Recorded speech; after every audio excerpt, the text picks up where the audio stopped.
हर हर गंगे हर हर महादेव। ओम नमः शिवाय। स्वागत है आप सभी श्रोताओं का आपके अपने चैनल खुशी ज्ञान सागर में। प्रिय श्रोतागण, आज सोमवार के दिन आप सुनिए सोमवार व्रत की पौराणिक कथा। तो कथा को पूरी श्रद्धा और विश्वास के साथ प्रसन्नचित मन से पूरा अवश्य सुनिएगा। प्राचीन समय की बात है, एक नगर में बहुत धनवान साहूकार रहता था। उसके घर में धन की कमी नहीं थी, परंतु वह बहुत दुखी था क्योंकि उसके कोई पुत्र नहीं था। वह इसी चिंता में दिन रात दुखी रहता था। पुत्र की कामना के लिए वह प्रत्येक सोमवार शिवजी का व्रत और पूजन किया करता था तथा सायंकाल मंदिर जाकर शिवजी के सामने दीपक जलाया करता था।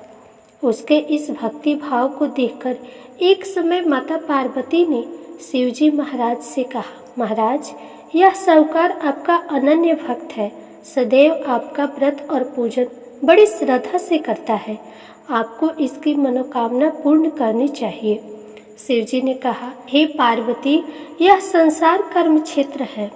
किसान खेत में जैसा बीज बोता है वैसे ही फसल काटता है, उसी तरह मनुष्य इस संसार में जैसा कर्म करते हैं वैसा ही फल भोगते हैं। माता पार्वती ने अत्यंत आग्रह से कहा, महाराज, अब यह आपका अनन्य भक्त है और अगर इसको किसी प्रकार का दुख है तो उसे आपको अवश्य दूर करनी चाहिए। आप तो सदैव अपने भक्तों पर दयालु होते हैं और उनके दुखों को दूर करते हैं।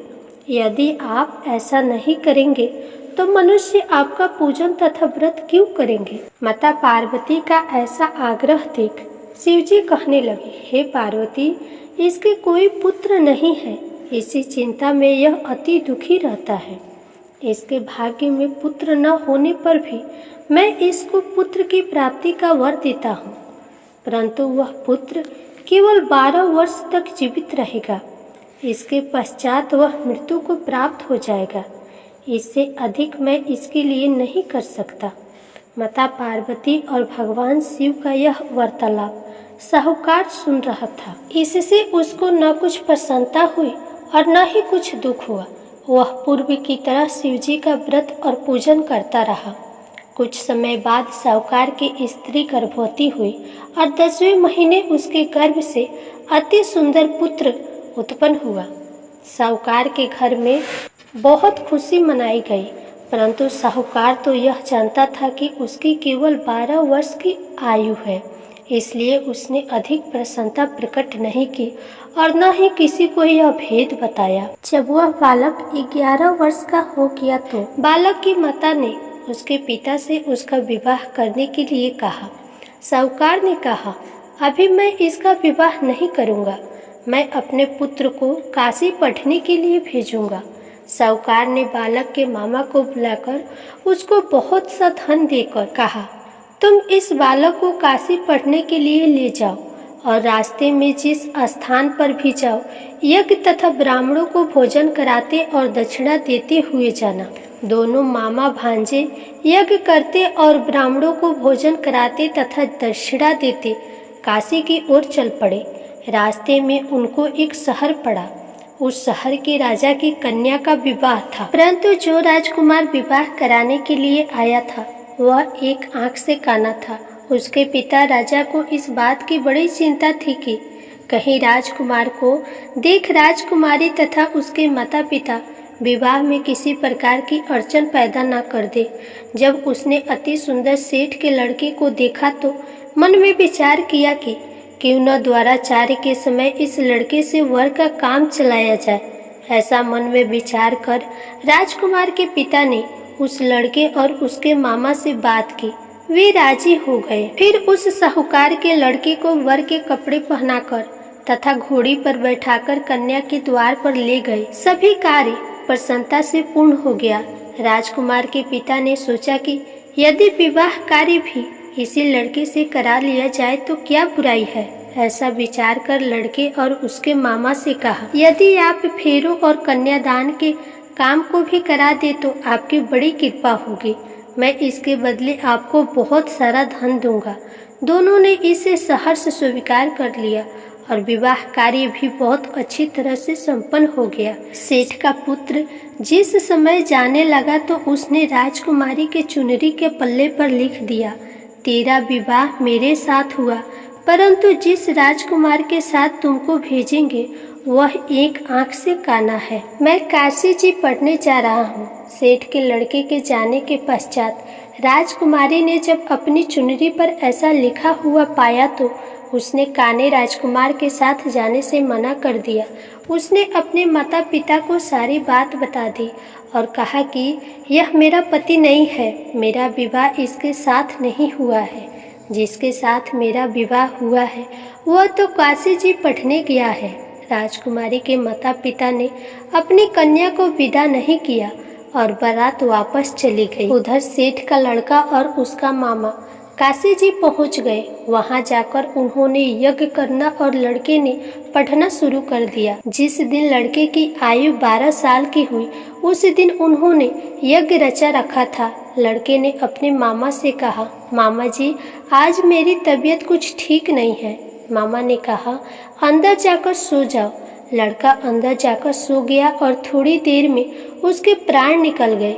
जब उसके मामा ने आकर देखा कि उसका भांजा मृत पड़ा है तो उसको बड़ा दुख हुआ। उसने सोचा कि अगर मैं अभी रोना पीटना मचा दूंगा तो यज्ञ का कार्य अधूरा रह जाएगा। अतः उसने जल्दी से यज्ञ का कार्य समाप्त कर ब्राह्मणों के जाने के बाद रोना पीटना शुरू कर दिया। संजोगवश उसी समय शिव पार्वती उधर से जा रहे थे। जब उन्होंने जोर जोर से रोने की आवाज़ सुनी तो पार्वती कहने लगी, महाराज कोई दुखिया रो रहा है, इसके कष्ट को दूर कीजिए। जब शिव पार्वती वहां पहुंचे तो उन्होंने पाया कि वहां एक लड़का मृत पड़ा था। माता पार्वती कहने लगी, महाराज यह तो उसी सेठ का लड़का है जो आपके वरदान से उत्पन्न हुआ था। शिवजी ने कहा, हे पार्वती इसकी आयु इतनी ही थी, वह यह भोग चुका। तब पार्वती जी ने कहा, हे महाराज इस बालक को और आयु दो, नहीं तो इसके माता पिता तड़प तड़प कर मर जाएंगे। माता पार्वती के बार बार आग्रह करने पर शिवजी ने उसको जीवन का वरदान दिया। शिवजी की कृपा से वह लड़का जीवित हो गया। शिवजी और पार्वती कैलाश पर्वत पर चले गए। शिक्षा पूर्ण होने पर वह लड़का और उसका मामा उसी प्रकार यज्ञ करते, ब्राह्मणों को भोजन कराते और दक्षिणा देते अपने घर की ओर चल पड़े। रास्ते में उसी शहर में आए जहां उस लड़के का वहां की राजकुमारी से विवाह हुआ था। वहां आकर उन्होंने यज्ञ आरंभ कर दिया। उस लड़के के ससुर वहां के राजा ने उसको पहचान लिया और महल में ले जाकर उसकी बहुत आवभगत की। बहुत से दास दासियों सहित आदर पूर्वक अपनी राजकुमारी और जमाई को विदा किया। जब वे अपने शहर के निकट आए तो मामा ने कहा कि मैं पहले तुम्हारे घर जाकर तुम्हारे माता पिता को खबर कर आता हूँ।